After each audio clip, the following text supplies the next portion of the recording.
your horror movie podcast. There are there was raccoons and everything. You just gotta know where to look.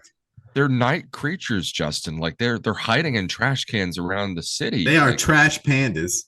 Look, I just didn't know what Raccoon City was, man. I've never heard of. I knew nothing about this. I just thought it was named after the northern raccoon. Well, I guess I pictured this movie a little different. Okay. I guess I just didn't know.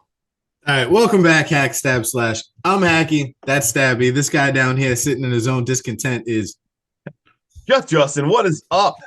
Welcome back. If you're thrown for a loop because you followed us last week we said we were going to do Late Night with the Devil, but in Waterboy fashion, because it's Waterboy's pick and Waterboy spun the wheel and Justin put the movie on the wheel, we are just a mess of a group sometimes, and we didn't realize that this movie was unavailable for us to all get together and watch it. So we picked it at the last second, respun it, and Waterboy landed on a movie that I put on the wheel. This movie is a little, and when I say a little, I mean like a smidgen, like true to the games. So if you're heavy duty into the games, there's a lot of people that don't like this movie, but if you're like me and you try to stay open-minded and just enjoy every piece of content that these people will give you because you don't know how long they're going to give it to you. I love this movie. We follow our main character right here, Alice, as she goes through a journey of memory recovery after she suffers some memory loss from what defense systems the hive gives off, which is where this movie takes place, and it's full of crazy fight scenes, meat covered dogs, aka Cerberuses, some liquors, some zombies, a whole lot of stuff that's gonna piss Justin off. Whole lot. So all right, Justin, you want to take us away with Ghost of Mars Train? Yeah, this is definitely. But before you do that, dude, just give me an expectation rating going into this, because I know mine as a fanboy was fucking awesome. So my expectation rating for this was a 2.1, especially after I saw who directed it was the guy from Event Horizon, which I just was not a fan of that movie. And then especially just a video game based movie, I thought for sure this was going to be a 2.1. Like, I'm not even messing around. I was expecting a 2.1. Justin's final rating, 2.25. And that was just strictly because he saw titty. Dude, I was going through fun facts for this, and there was like the very end of the movie when she gets off like the gurney and she's wearing that little piece of like surgical fucking, I don't know, paper towel. They accidentally see her pubes, and W.S. Anderson was like, keep the shot. It was good. It's okay. It's normal. Waterboy, how was your expectation rating, since you've probably seen this as many times as I have? I'm gonna give it was an 8 for me, because I remember watching this when it first came out and being a huge fan of the games. I absolutely love everything about this, even if it doesn't match the games perfectly. Give me all the Resident Evil. And now we are at the point in the podcast that you've all been waiting for, and that's the part where we tell you to like our buttons, smash that subscribe, follow us on all kinds of social media platforms so Justin doesn't strangle us for sucking at content creation, because he's been carrying the load. Let's go. And speaking of let's go, dude. You got this. Justin, I'm going to need you to buckle up, bro. All right. And I'm going to need you to fall down in the shower and show us your nipple. All right, this is getting very uncomfortable, but all right, let's take it away. Also, feel like I've seen this movie like 4 times from the movies you guys pick. Holy shit, you guys have a type. Are you guys kidding me right now? All right, let's get into this Ghost of Mars. I know it's not 80s cheese. It's just thousands awesomeness. You love it. It's something. We've seen this movie before. Nah, bro. Oh. You saw it, yeah. No, in your dreams. It's amazing. It's Ghost of Mars. They just didn't take. They took Ice Cube. They took Ice Cube out of it, and they put Mila Jovovich in it. Yo, bitch. Just pretend like she's a Boston Bruins goalie and just murder the last name every time you say it. It's fine. Mila Jovovich. Yeah, she fucking killed these zombies. Did I really say Mila Jovovich? Did I say that? All right, I'm just gonna call her Alice because she was awesome. I like her. All right, let's get let's get into this. All right, so we start off with reading on the screen. It says we got a confidential report. The events leading to the incident in Raccoon City. Umbrella Corp, which is the largest commercial entity in the U.S., where 9 out of 10 homes have products in their home. And they are the healthcare, medical products, and all their profits are generated by military tech, viral weaponry, and genetic experimentation. And we start off with seeing this guy with gloves on. He's all in a suit and everything. It looks like he's working on something. He ends up throwing a vial. That vial smashes, and this dude books it.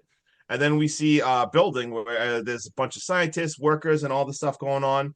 And a camera system all of a sudden picks up a vial, and it says, like, set up on his radar, it says, the T virus has been detected. We got alarms going off.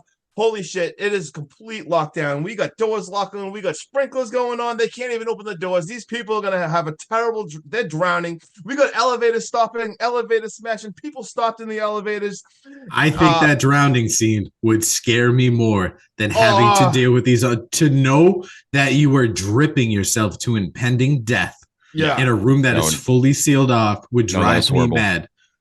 I'd rather just fall in the elevator and die that way and hope it just like knocks me out fast. Seeing the people in the like the water falling, I was like, oh my god, like either fucking gas me, do something. That's my worst fear. Is drowning is probably the worst freaking way to die. Yeah, I don't think it'd be the worst, but to know that you're in something that's slowly, like, we're spending way too much time on this, but that's slowly filling up, dude. It just gave me such anxiety as a kid. Other rooms are filling with gas, so lucky at least those people get to die a little faster. And we see people stuck in the elevator, and the elevator's about to fall. We're going to see someone get decapitated, and then we get a quick cut to, we see Alice in the shower, and this girl is very confused. I had no clue what's going on. She's walking out, and we see a red dress on the bed for her. You see a note that says, like, your dreams are gonna come true. We see there's guns in her drawers. She's looking around, which at the time I'm guessing it looked like a mansion. You see her go outside. I have no clue what's going on at this point.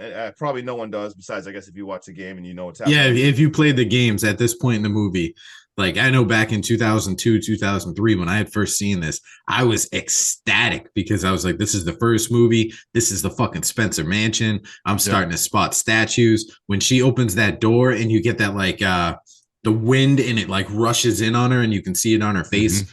Like that's the feeling of when you play the game and you open that front door and you see something charging through you, like at you through the fields, and it's a Cerberus and it slams into I was expecting that right off the rip, and I was so excited. And like, all right, this is a good point just to say, from the perspective of this movie, I am not the target audience of this movie, but this is a good point of view. I don't like when I say I know nothing about these games. I know nothing about these games. I know nothing at all. So they're probably more excited about little things like this. I have absolutely no clue what was going on during my first watch.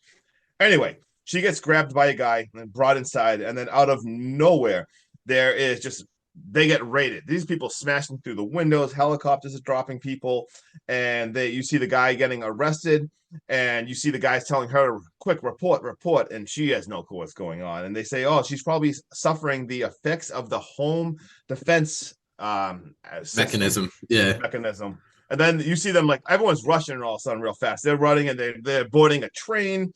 You see Alice and, like, the guys getting on the train. There's a big crate that's getting pulled on the train. They open one of the train doors. Another guy falls in. You see Alice looking at him, and she has like flashbacks. It looks like maybe like it's her husband or something, but they don't even know like their names. We see the train stop, and we get some very important information, especially for someone like me that has no clue what's going on. The leader of the place, the sergeant or whatever he is, talks about this is the hive. This is the underground of the streets of Raccoon City. They all worked for the Umbrella Corp. Their mansion was the emergency entrance to the hive, and they were actually the security place there to protect the entrance. And the marriage was fake. It was just to protect the covers. They got like nerve gas, so they're suffering memory loss. So they can't really remember what's going on.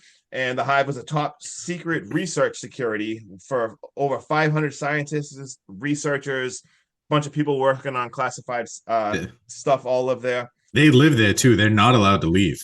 Yeah, they all live there.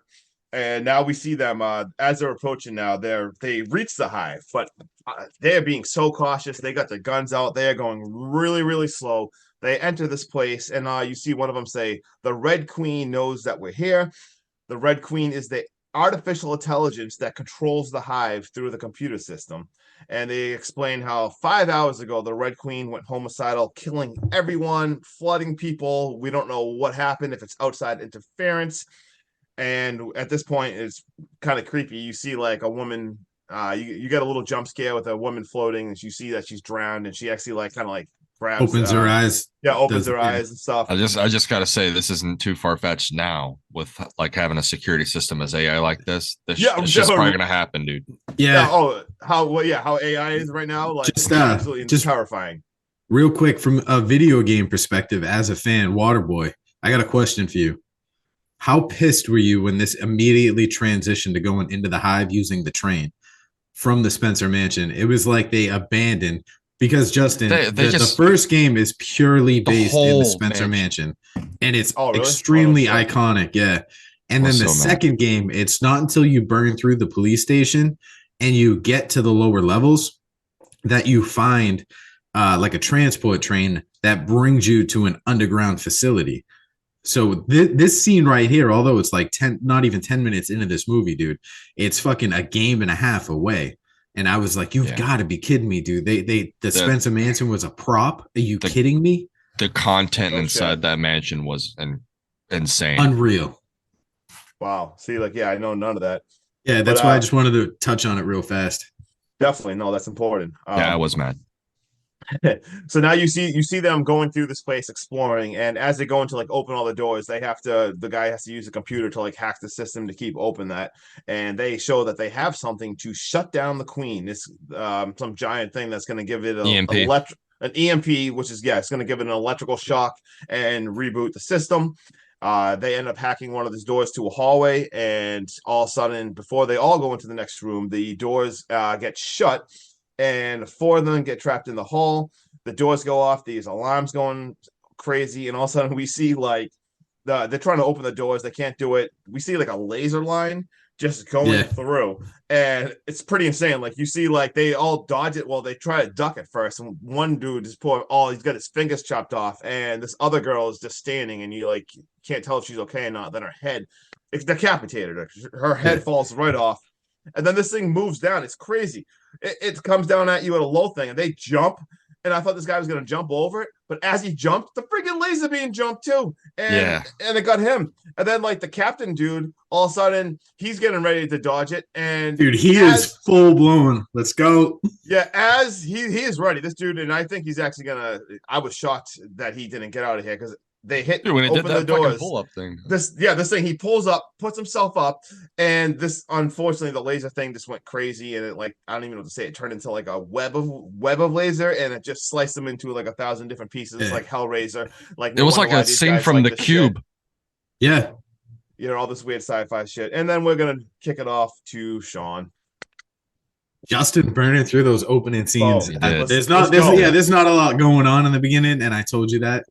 That laser scene is iconic. It does start to pick up once they fry the Red Queen. The door opens just in time to watch the commander fall to pieces under pressure. Some leader he is, right? Rest in pieces. His name in the credits is actually one, but I guess his nickname should be many. Oh my god! The joke this one. Kaplan shuts down, and he very shakily says that like she's off now. And they proceed with the mission. Alice and Kat make it through the hall very slowly. This was me, my fat ass would have sprinted. No way I'm tiptoeing through this bloodbath. The Red Queen shows up as a holographic representation of the programmer's daughter. She asks nicely for them to leave her intact and to just stop what they're doing. Just as Kat presses the button to shut her down, we get the iconic line from the Red Queen that says, "You're all going to die down here." As all safety measures are now released, we hear doors unlocking, gas releasing, and the slight moaning and reflections of something on the walls and empty hallways. Rain hears a noise in the distance, and she heads out to investigate it. She comes across a very dead lab tech who takes a nice chomp out of her hand. JD tells the lab tech to stay down before firing a warning shot into her leg that does absolutely nothing. Now JD and Rain unload clips. And when I say clips, it's because she's got a semi-automatic gun and they just unload into her. And JD just says, I shot her 5 times. How is she still moving? Because Dr. Loomis shot Michael Myers 6 times Right. and he got up and fucking walked away. Clearly, these people need to shoot more. Hold on, I gotta say about that scene too. Did you see how far back that body shot back because of bullets? Yeah. Like, They were like,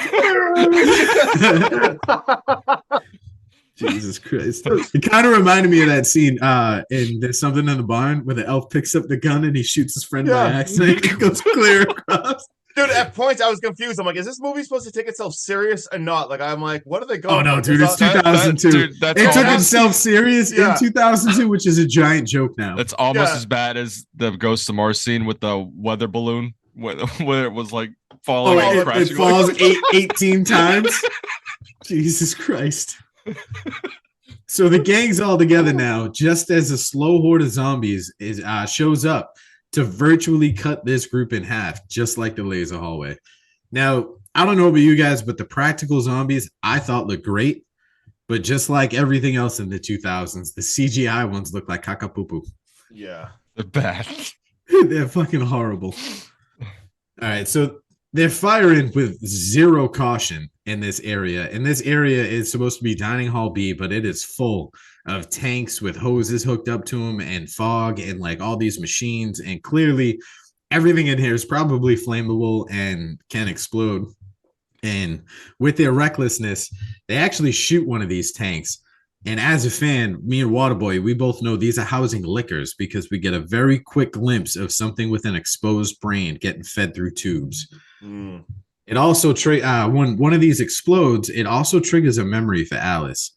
They get to the elevator now, and they finally get it open just in time to have it filled with zombies. And they come out, and goodbye, JD. As they turn their back for a quick snack, Rain also gets 2 or 3 more bites in the process. And to top it all off, we see that a liquor has now broken free. Matt and Alice are walking through the halls, and Matt just vanishes, with movie magic, because that's a thing. Just adios, sayonara. Oh. Question? Hold on. You said no. What's a liquor? I thought you meant like alcohol. What? No. A What? liquor is. Do you remember? You probably spaced out because you got ADHD with like Triple H's. Yeah. Do you remember that there was something that came, like when those containers exploded, something came out and ran away, and it looked like it was crawling on the walls. Oh yeah. That monster. It's also towards the end. Spoiler alert! It's called a liquor. Okay, I didn't know the name of it. Okay, Got a big Yes. long tongue. that's why I was confused when you said what was in there. You said it was liquor. I was like, oh, that Yeah, must be a video they game have thing. names. Yeah, they Okay. all have names. You Alright. learn it in the video games. Gotcha. Cap and company are now back at the Red Queen's command center trying to figure out what the fuck is going on. Rain blames everything on Cap, which I don't think is fair. She's saying, you cut the power, you unlock the doors, you let them out. It's not his fault, dude. He's the smart one in the group, and he's got to do all this computer shit. I mean, they're all there for the same reason. Like, you can't put the blame solely on this guy. I was just waiting for Vin Diesel to say, you don't turn your back on family. You don't turn your back on family. Okay, so Alice wanders into some sort of like animal lab testing area, and we can clearly see the animals have chewed through their cages to free themselves. Alice gets a wonderful meet and greet with a Cerberus, also known as a dog that's been infected with the T virus, Justin. Okay. Alex escapes into a room only to slam the door and become face to face with the zombie immediately. She judo spin kicks the zombie right into another flashback of memories. Alice retrieves his gun just in time as the Cerberus breaks through the glass. She then spins back around and goes through the door she just came through, just to find more Cerberuses, 7 to be exact. Alice dead eyes every one of these fucking dogs with one shot, and it's amazingly highly efficient accuracy. She burns through all of her ammo just in time to see that same Cerberus come through the window it broke to go into the room to get her, to come back out of the room to get her. And then we get this scene right here, which is one of the most iconic And probably one of the most unbelievable scenes where she like runs up the wall and she spin kicks this dog back into yesterday. I Fucking laughed Matrix, out bro. loud. I wrote, "What the hell just happened?" My Yeah. exact note was, "Oh God, enter the over-the-top kung fu." Like I didn't know. Dude, when I researched fun notes, there is, I think it's either 3 months or 3 weeks of nonstop training for her to do this scene. She Yeah. did all her own stunts, so hats off to her. Yeah, But she actually had to did this, train. Justin. There was no strings attached. Yeah, Did- she ran actually that wall. ran up the wall and kicked. Wait, so server that zombie dog's real? Is that what you Yeah. guys saying? No, Yeah. no. Well, later down the line, they actually use like real dogs and then just put makeup There's no on them. way. You're telling me Yeah. that Mila Jovovich ran, jumped, and did that? Yeah, Dude, she's a badass, dude. She's got a multi-pass. yeah. Holy crap! All right, so now we're Oh. back, and mystery man Matt is back as well, and he is wandering around in what looks like office cubicles, looking around at pictures on each desk. He's clearly looking for something, and he comes across a badge that says Lisa, only to be jump scared by a zombie banging on the glass. Matt, being the cool, calm, collected person he is, just ignores it anyways and continues going through some files.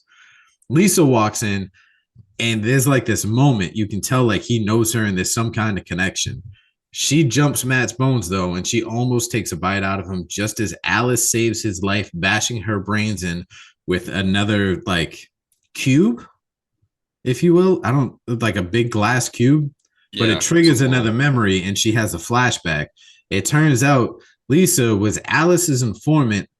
Well, Alice was Lisa's informant while Lisa was working the inside. And also Matt's sister. So Matt kind of caves in and he tells Alice everything about who they are, their plans to expose Umbrella. They want to, get him in the press for all the illegal experiments, but Alice holds back and she doesn't tell Matt what she's remembering. Now, Alice and Matt are seen sprinting down a hallway in thermal imaging.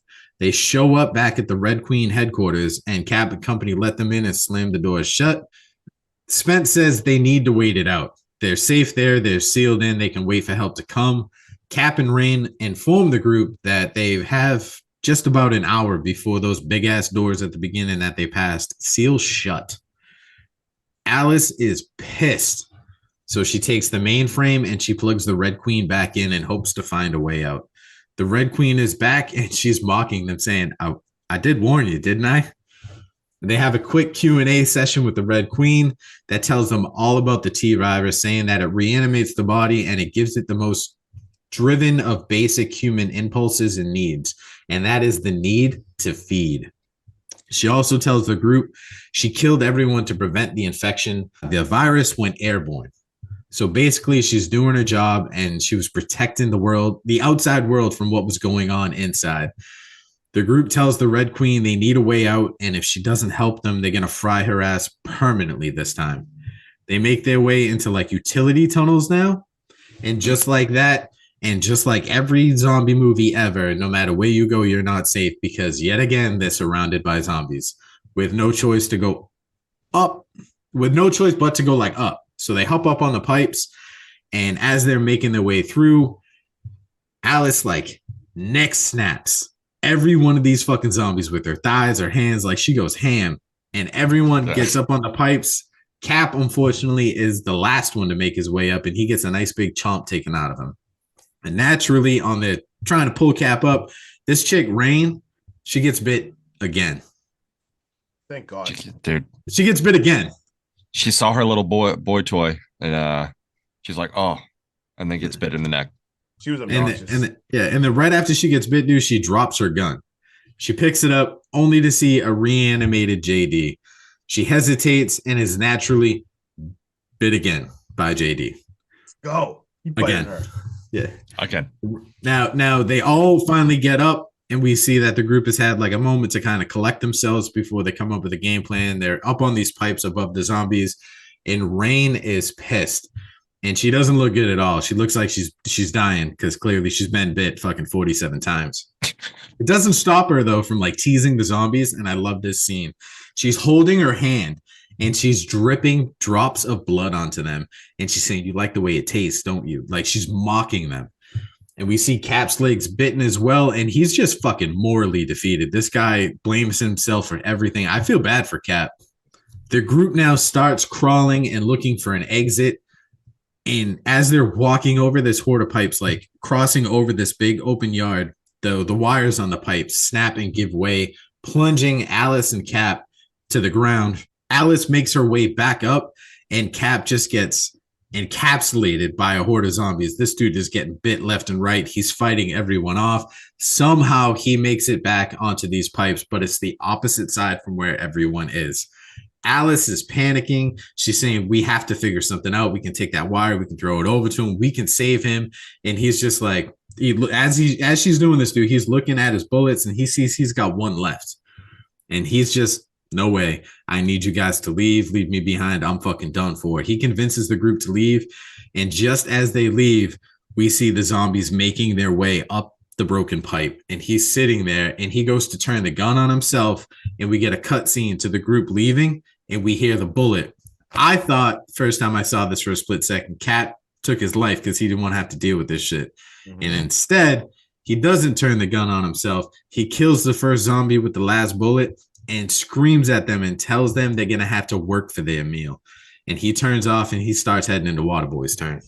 So I'll pick it up right there. Instead, because he wasn't about to go down like that. And I'm actually glad he didn't do that. Yeah, like honestly. He didn't take. I mean, he ain't going down like a bitch, bro. In that situation, if you'd call it the coward's way out. Yeah, definitely. And I mean, they're still more smart too. I mean, yeah, because you don't want to sit there and you want to deal with that pain because you're already bitten. You know you're already infected. If you turn the gun on yourself, that's one less zombie. At the same time, you don't have to worry about biting your friends, and you don't have to worry about being eaten because that would suck a lot. Shoot. Yeah, I think I'd turn the gun because you don't know there's a cure. Yeah. You know what I mean? You don't know there's an antivirus. If you knew there was an antivirus, then 100%. That one bullet is the coward's way out. I would continue to fight. Yeah, you fight. Yeah, there's a hope you fight. Yeah, but you don't have hope at that point. You don't know there's an antivirus. So we're gonna pan to Alice and Spence and Rain and Matt. With Rain not feeling too hot, probably because she's been bitten, 47 times.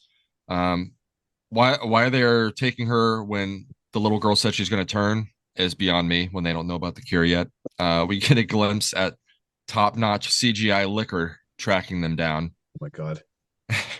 Now Alice goes on a quick LSD trip to seeing how the virus works, and green being an antivirus, and attempt to find the cure before Rain turns.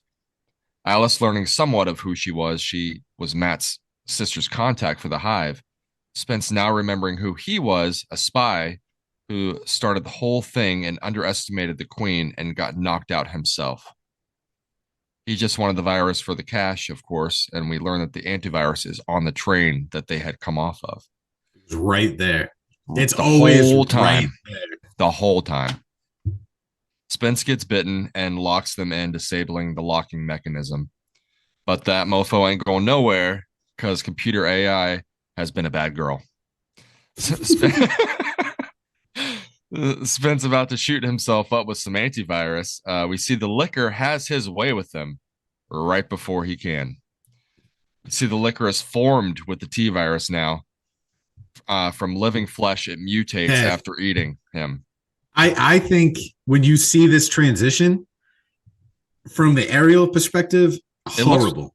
The CGI was gross, but when you get up close and you see the practical of it, like extending and like ripping and up, like transfer, I thought that was amazing. That was really also cool. Real quick. I thought when they were trapped in that like little laboratory fucking thing, and you can see everything taking place on a monitor.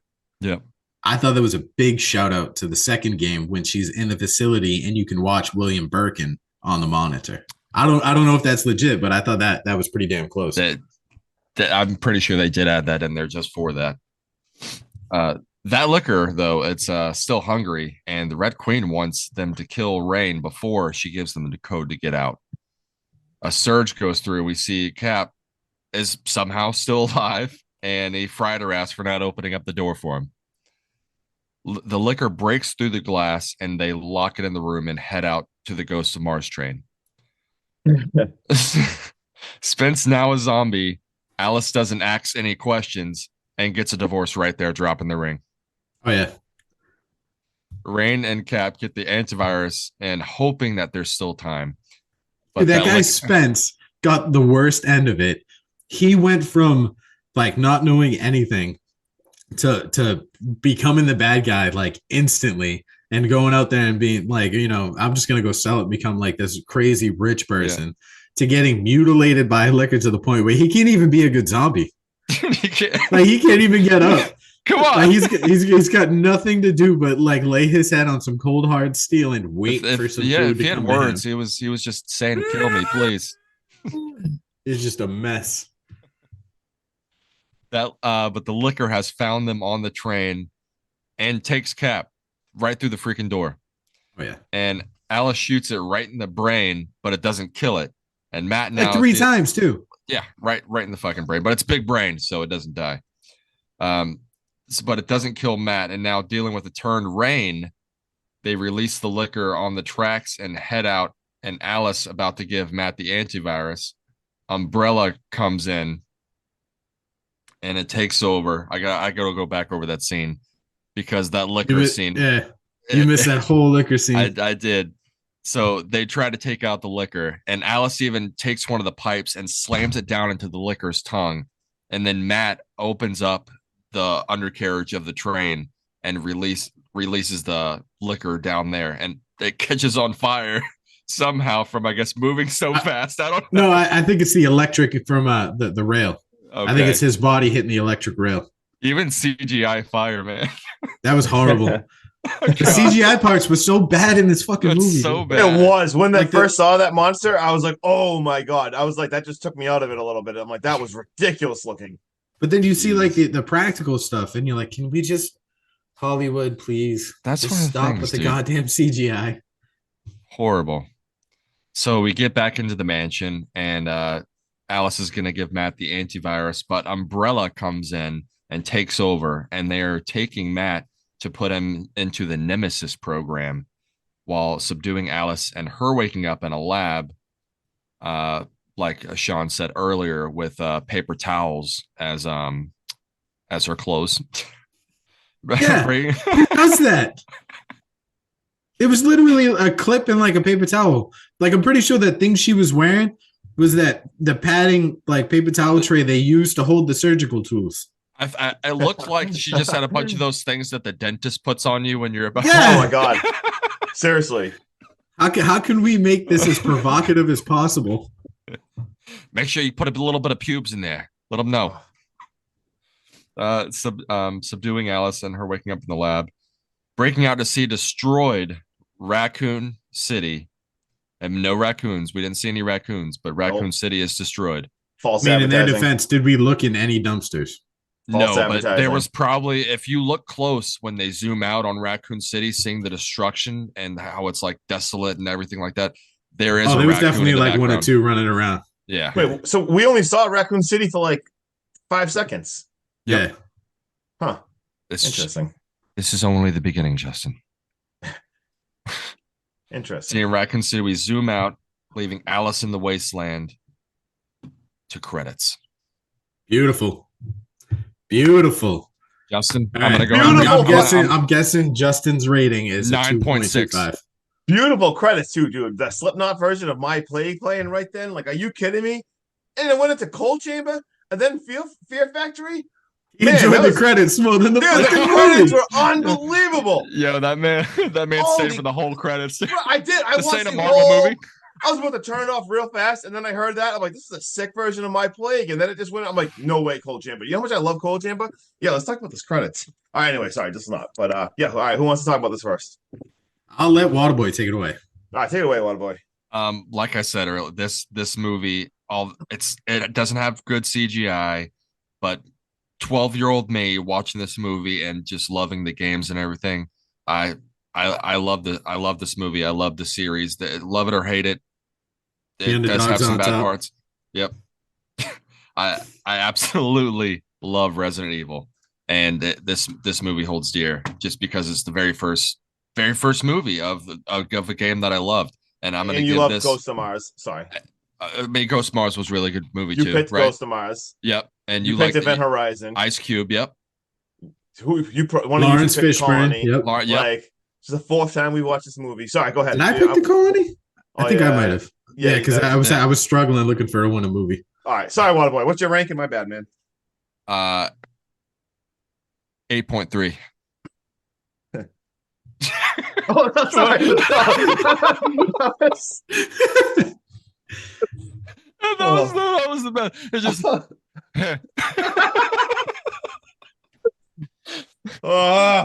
Justin, what do you think, Justin? What's your final thoughts? Sean, do you want to go? Do you want me to go? I'll go. Go for it. Go for it. Oh, it'd be tight. I don't know if Backstab / sorry for the technical difficulties. This might get very choppy at this point in the episode, but if you've hung out with us, I appreciate it. I know this movie's not for everyone, but this is legit the first movie adaptation of something that I hold true and like dear to my heart since Pokemon 2000. I don't know if you guys were into Pokemon when you were kids, but Pokemon exploded onto the scene in like 1998, 99. I know kids used to like fight over who had red, who had blue. And when that shit became a legitimate movie from a TV show, my heart was like overwhelmed. And then this being the first horror game that I accidentally stumbled across at my uncle's apartment back in the early 90s, when he had legit a projection machine that used to project this onto the wall. So you can imagine how fucking scary that shit was back in 97, 98, playing this as a 7-year-old boy, scaring the bejesus out of me. Justin, you ready for this rating? I'm ready. And it's the fanboy and me talking. It's a 9.5. What? Yeah. Dude, if all Justin, seriousness, if I'm rating wild. this movie on like the effects, the CGI, the storyline, how true it is to the game, it's probably like a 7.5. But the fanboy in me is going to put this at a 9.5 because this is one of those movies that I could watch in the background. I could sit down and watch front to back. I have so much love for this franchise that it's so hard for me to look at the bad parts about this movie that a normal fan would see and would glare at them right in the face, as opposed to the nods to the games, seeing the Cerberuses for the first time on a fucking real screen, seeing the liquors, like all that stuff. Just there's so much nostalgia and love for this franchise, dude, that I can't not rate it that high. And I know it shouldn't be that high, but it's that high. I really want Justin to see Nemesis. Yeah. I don't know if that is, but if that's even like another reimagining of Ghost of Mars, I've seen enough. All right, let me take this away. That's outrageous. Holy crap. How do I even follow that? Like Justin, I said, you didn't do the well, he set me up for something. Yours just kind of took me off guard, and then his just was Sean's just drunk. Sean is outrageous right now. Okay, so I'm clearly not the target audience. I'm not the target audience of this movie. And some of the acting, I couldn't tell like if it was supposed to be bad on purpose. It was outrageously bad. Oh, dude, like I said, 2002. Yeah. This is so 2002. Yeah, this has got horrible acting. It's got horrible CGI, crazy intense fight scenes that are just over the top obnoxious. And this is Ghost of Mars with the train and this stuff. It just didn't take place in space. Like, holy crap, this is a copy. Like, this is exactly. He took a lot of inspiration from actually one of my. I don't know if I have it as a fun fact, but he took a lot of inspiration from John Carpenter's music scores. All right, so Ghost of Mars had like the crazy metal playing and everything. This did too. They had the train going. This had the train going too. It had a group of people going to search to find what happened. This was like that mixed with Event Horizon, which this guy actually also directed. But I love that liquor. I love zombie movies.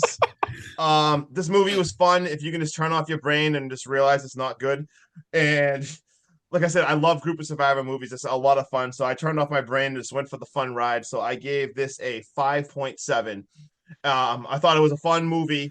Like I said, it's not super good, but it's definitely I don't know. I love those kind of movies that are just like the group of survivors trying to get through stuff. Like it kind of captures you, even though I only cared about Alice. I thought the characters. Yeah, you're really only supposed to care about Alice. We're not good. But also like some movies like that are fine. Some movies they throw you extra people and they're just made to like pick off and stuff. So I feel like if I liked a few more characters, it'd be a lot better.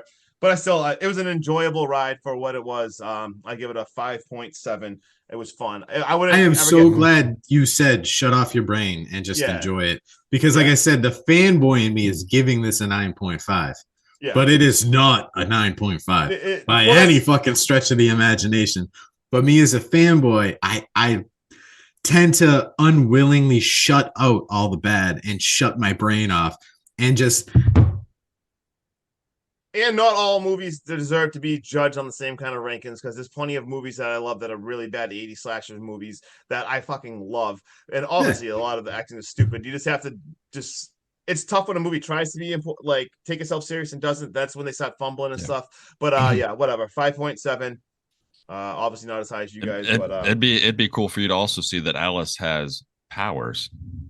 Huh. Yeah, like I said, when we talked in person, Justin, I said anything after like from the third movie on, you are going to hate, because it goes from what I consider a horror action movie to then a sci-fi action movie to then a supernatural sci-fi like crazy in the future fucking I don't know, it's just it goes way off the rails. Yeah, I can't stand movies like that. Like I know everything's subjective. I just cannot stand that. Anyone have any fun facts? I have a few, if you guys don't mind. My fun fact is the second one is my favorite. All right, mine too. My fun fact is let's not watch any more of these, even though, like I said, I had fun. But please, let's just one and done, please. All right, so the special edition DVD includes an alternate ending, which plays 6 months after the incident at Raccoon City. Here, Alice wears a Matrix-like costume and goes to the Umbrella Corporation headquarters in search of Matt. The second movie, based on a video game, was directed by Paul W.S. Anderson. His first video game adaptation, which Justin loved to remind me, was Mortal Kombat from 1995, which is god-awful, but the kid in me loves that movie so much. I love that so much. It's putrid, but I love it. Get over here. Michelle Rodriguez, Rain, on Justin's right or left, depending on how you see this, informed her agent that if anyone were to ever write a script about Resident Evil, that she wanted to play a part, no matter what it was. That is dedication. That is a true fan. Cool. I think if I had connections and I was in Hollywood before this was made, I would tell my agent, like, listen, I don't care what I got to do. You get me in a Resident Evil movie. If I'm not in the Resident Evil movie, your ass is fired. And just to jump in real fast, one of my fun facts. Do you see why Mila did the film? It says she only originally wanted to do it too because her brother was a huge video game fan, and her brother told her, like, you have to do it. You have to. So she did it for her brother. Did you see the people that were like considered for this movie besides those two? It's wild, dude. Like Kirsten Dunst, Sarah Michelle Gellar. Oh my gosh. Jennifer Love Hewitt. I mean, some of these are screen queens, but thank fucking God they weren't in this. This was not a movie for them. Oh, put Buffy in there. Come on. Yeah, I mean, Buffy would be kind of badass. It'd be so great. All the minor cuts and bruises on Mila Jovovich's character are actually real. There's no makeup. They actually had to use makeup to hide them because they were getting so crazy. That's awesome. She's a trooper. Anna Bolt, one of the zombies, actually learned how to scuba dive in order to portray the drowned research assistant that revives underwater. The one that like does that like stop motion. Shit. Pretty cool. Good job. Nice dedication right there. James Cameron, just like me and Waterboy, on his Reddit page, he considers this movie his favorite guilty pleasure of all time. Whoa. Justin, when we talked about the length of this video game that it would take you, before the team enters the hive, they set a timer for 3 hours to get out. In the video game, in order to unlock most bonuses, once you've beaten the game, you have to beat it in under 3 hours. I thought that was pretty badass. Nice. That's cool.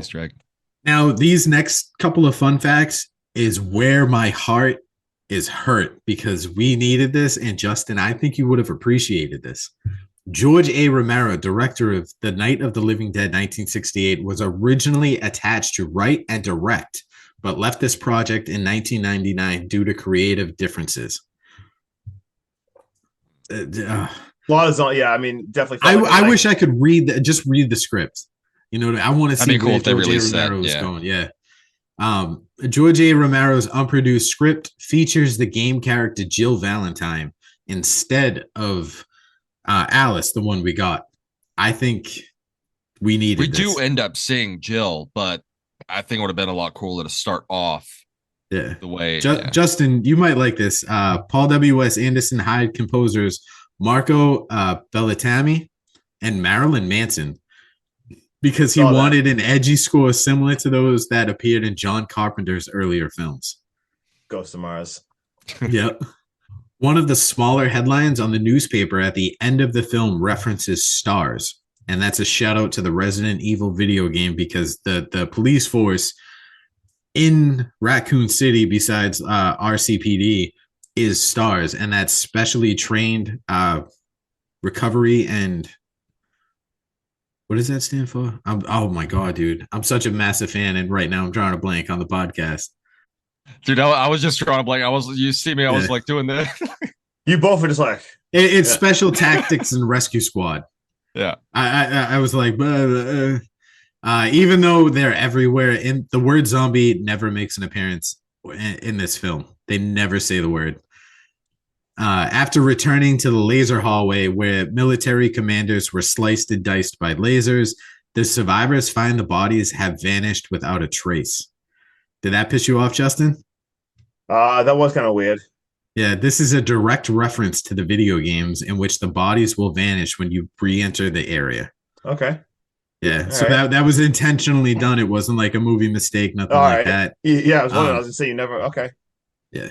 And then none of the main characters from the Resident Evil video games appear. It's only the villains, and it's only revealed that Matt will become Nemesis from the third game at the very end.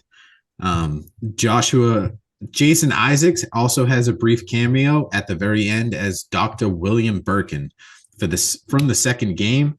All the sequels had at least one of the game's main characters. I personally think this first movie suffered from not having any main characters, because the first time I seen this, I spent so much time trying to put Alice in. Is it Claire? Is it Jill? Is Rain? Maybe Rebecca? Like, sorry, Justin, I know this is over your head, but there's so many video game characters. I was trying to tie people into it, and that drove me nuts the first time I saw it, that I couldn't link up the actual video game characters to these movie characters. I thought maybe they changed their names, but they didn't. It was intentional. That shit drove me nuts.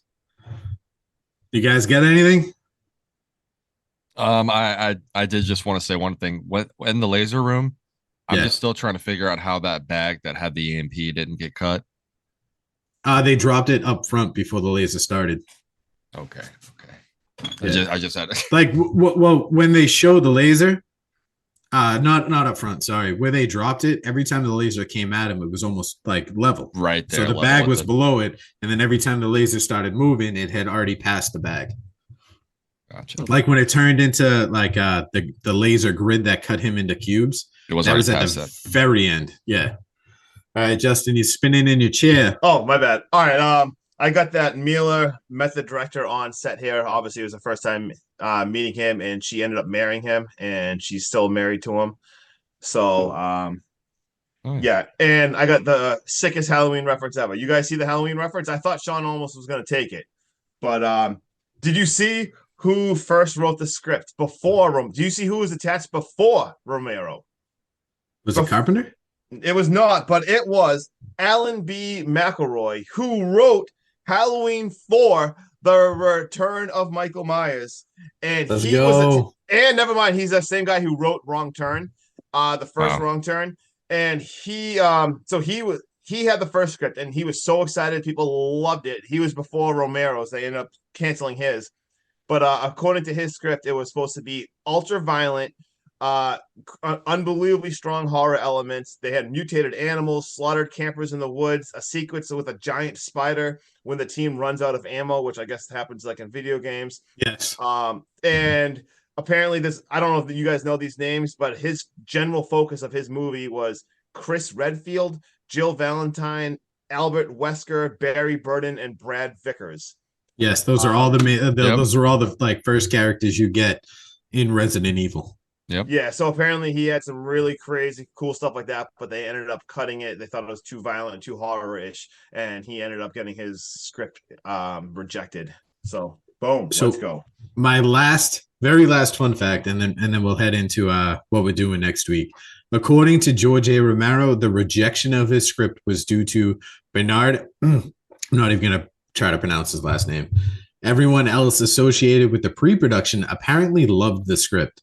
Many other factors resulted in the script being rejected, such as creative liabilities Romero took from the first game that Capcom feared fans would not approve of, and the fact that the script would have been too expensive since it contained every single T-virus mutant from the first game into the movie, and trying to include them would have just ballooned the budget. Furthermore, Capcom feared that a truly faithful adaptation would discourage people from buying the video games if they could just watch the movie. So ultimately, the decision was made to make an original story that only contained a handful of references to the game. Finally, Romero's script was considered excessively gory, even by Resident Evil standards, so it was rejected in fear of getting an NC-17 rating. I fucking hate studio interference so much. So you're telling me the studios rejected the guy who wrote Halloween 4 and Wrong Turn and George Romero, and they're like, you know what? The guy who did Mortal Kombat, that's the guy I want. That's our guy. Yeah, That's our guy. You're gonna reject the guy who quite possibly made one of the best sequels in the Halloween franchise, who gave us a brand new storyline that was magnifique. To then go to the guy who gave us zombies, the legend. They're like, nah. Oh yeah, we're good. That's being that is legit, like sitting down and being like, Michael Jordan. We're good. They should have just LeBron James.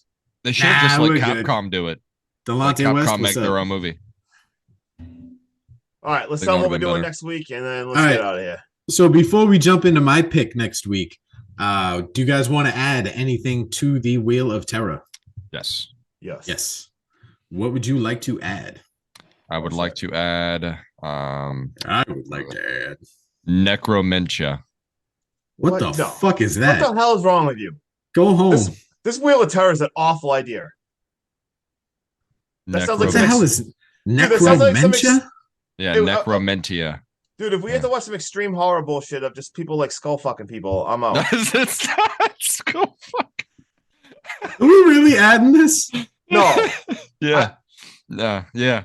No. You gotta save that for your own pick. I'm not taking the chance of spinning that. If I have to watch, I don't podcast. Don't even type that in. Don't search that. I'm not watching this. Oh, it's a movie. It's a movie. No. It's great. No. Justin, do you got anything you want to add? Yeah, Frogman. Wait, Frogman. Frogman. Leaping at you to your death, he rabbits. While you take your last breath. Waterboy, did you see Frogman's trailer? No, but you just went from liquors to liquors, dude. Dude, watch. Frogman actually looks really good. You just showed me the trailer. It looks really good. Imagine if he talks like this. Frogman here. Oh my god! Oh, it's fucking like Kermit. It's like worse than Winnie the Pooh. Oh my god! All right, what's happening? So I'm gonna add Resident Evil Apocalypse. No, you guys. Yes. No, Justin. I love this movie so much. You have no idea. It's completely different than this one. There's comedy in it. It's so you're saying zombie. It's actually good? Yeah. Well, there's still like that goofy ass CGI fucking fight scene. Justin, that's your pick for next week, right? It's so much better. That's your pick for next week, right? We are a train wreck. Next week is Apocalypse, Justin. No, next week. I want to do. Where even are we? Whose pick is it next week? It's my pick next week. I'm not going to spin the Wheel of Terror, but I'm going to give us a movie to do, and it's going to still stick with zombies. Justin, have you ever seen the wonderful masterpiece from 2019 called Little Monsters? No. No? You're going to love this. All right, so next week, Hackstab Slash, we're doing Little Monsters from 2019. It's another zombie flick. Oh, we're not doing the Howie Mandel one? No. God, no. He actually hates that movie with a passion. I know. All right. You guys ready to get out of here? Let's get out of here.